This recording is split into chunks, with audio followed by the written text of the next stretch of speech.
fentanyl and fighting crime and all those sorts of things. So it's a very easy trap. And the issue that Donald Trump does well on so far is immigration. His approval ratings, yes, are high on immigration. They're low on the economy, which is why you have some Democrats saying that's what they should be focused on. Let me just add one data point, and I know you want to get in on, you said his numbers are high in immigration. Yeah.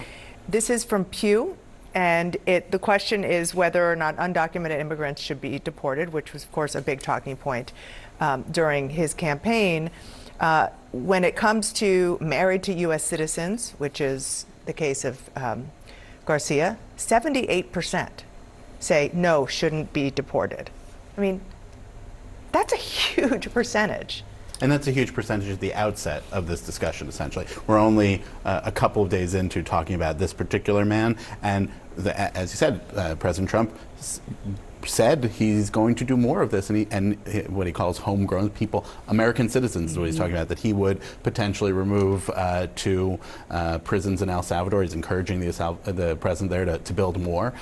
The question that Democrats have is, can they, with the larger context of things that have happened in the Trump administration so far, that people are saying, oh, I couldn't believe that this would happen, whether now it plugs in a different way in the slippery slope, and can they say that this is not about just this man that the Trump administration is trying to tar in all of its ways, and some of it factually, some of it not, some of it without evidence, or do they say this is about due process? When you have J.D. Vance tweeting yesterday, what process is due to this man? The answer of what process is due process under the Constitution. Well, and none of that is going to be ending anytime soon. And this is the key, and this is what I want you to speak to, Priscilla, because you're just so all over the policy and the legal fights here.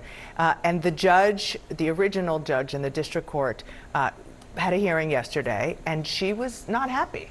She said she gave them 2 weeks to give her some answers, and she said, I do need evidence in this regard, because to date, what the record shows is nothing has been done. Yeah, this has really been a theme of the hearings before this federal judge, because each time she has asked questions over multiple hearings to the Justice Department, she has been stonewalled. They have not answered her questions, sometimes very bluntly saying that, no, they do not have more evidence to provide on any matter. And in fact, the Oval Office meeting that we've been talking about here did come up in the hearing yesterday, where the Justice Department said, well, look what the Salvadoran president said yesterday, sort of saying that that put the end to this whole ordeal. And she said, no, there needs to be record in this court. The documents need to be filed in this court. And I will say two things on the point of evidence and due process.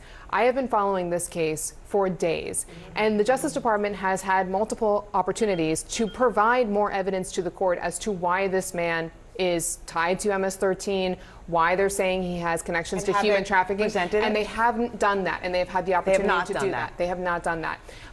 The other part of this is when you strip it all down, it is, yes, a matter of due process, but this is also, I've been covering immigration for many years. What happened in March was people suddenly disappeared from the U.S. immigration system. I have never seen that, where people literally had no idea where their relatives were. So this, in many ways, is a case about one person that reflects what happened to so many others and could happen to so many others to come. We're also seeing this with the students and the visa revocations. There is a level of uncertainty here that I think is starting to create a little bit more concern and hesitation. You saw that with Joe Rogan. If this starts to look sloppy, then what? And we don't know the answer to that yet, but that is what that has been part of the concern here. Is it's not just a matter about this man and his due process and, you know, this administrative error, but it's what it reflects when we're only in the first, not even 100 days yet, in how this agenda rolls out from here on out. Glad you brought that up. Everybody stand by, because coming up, we do have some breaking news about one of these legal cases challenging the president's deportations. Paula Reed will be here with the latest. Look at this. It takes your breath away. You're just like, where am I? This is like my kind of